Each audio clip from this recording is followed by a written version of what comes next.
Top quality और consistent performance के लिए सिर्फ सिल्वर पंप नाम याद रखना।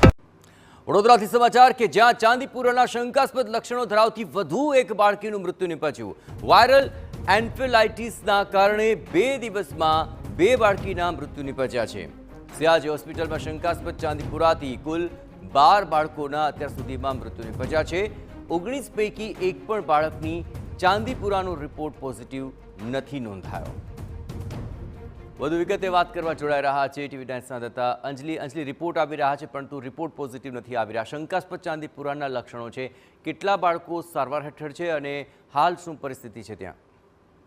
જયેશ, પહેલા તો કહી દે કે છેલ્લા 15 થી 20 દિવસની અંદર ચાંદીપુરાના શંકાસ્પદ કેસો સતત વધી રહ્યા છે અને તેની વચ્ચે વડોદરા શહેરની એસએસજી હોસ્પિટલમાં મધ્ય ગુજરાતમાંથી અને અન્ય જિલ્લાઓમાંથી આવતા જે બાળ દર્દીઓ છે તેઓને દાખલ કરવામાં આવે છે અને તેઓ માટેની જે સારવાર છે તે કરવામાં આવતી છે। 19 જેટલા બાળકોને અત્યાર સુધી સારવાર આપવામાં આવી રહી હતી, જેમાંથી 12 બાળકોના મોત નીપજ્યા છે।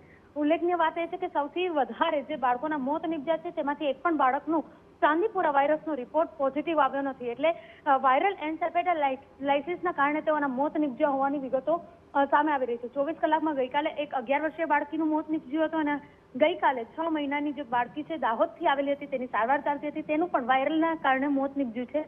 હવે જ્યારે ચાંદીપુરાના કેસો વધી રહ્યા છે શંકાસ્પદ રીતે, ત્યારે તબીબો દ્વારા પણ બાળકોને સાવચેત રાખવા માટે અને તેઓને પૂરા બાળીના કપડાં પહેરાવવાને તે તમામ બાબતોને લઈને તબીબો દ્વારા સલાહ સૂચન પણ આપવામાં આવી રહ્યા છે, પરંતુ એક પણ બાળકનો રિપોર્ટ ચાંદીપુરાનો પોઝિટિવ આવ્યો નથી। એટલે ડોક્ટરો દ્વારા હજુ પણ આ બાળકોને લઈને રિપોર્ટમાં અલગથી અભ્યાસ કરવામાં આવે તે પ્રકારની પણ શક્યતાઓ દેખાઈ રહી છે। આવા રણજી તમામ ગતિવિધિઓ પર આપ નજર રાખતા રહેજો। તો શંકાસ્પદ લક્ષણો સાથે આ પ્રકારના કેસ તો વધી રહ્યા છે અને બીજી તરફ બાળકોની અંદર આ પ્રકારનું સંક્રમણ દિવસે ને દિવસે વધતું હોવાના રિપોર્ટ્સ આવી રહ્યા છે।